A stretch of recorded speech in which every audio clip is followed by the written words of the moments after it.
Hi అండి. కలబంద మొక్క చిన్న కుండీలో వేసాను చూడండి. ఒక్క మొక్క వేస్తే చిన్న మొక్కలు వచ్చేసాయి.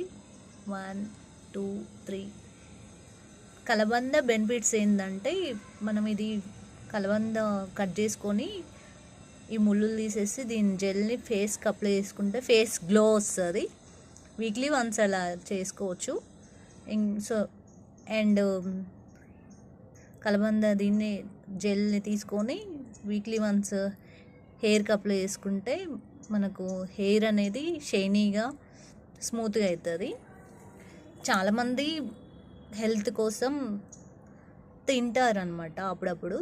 కలబంద అనేది తినడం వల్ల హెల్త్కు చాలా మంచిది. మన ఇంట్లోనే కలబంద పెంచుకొని ఇలా యూజ్ చేసుకోవచ్చు.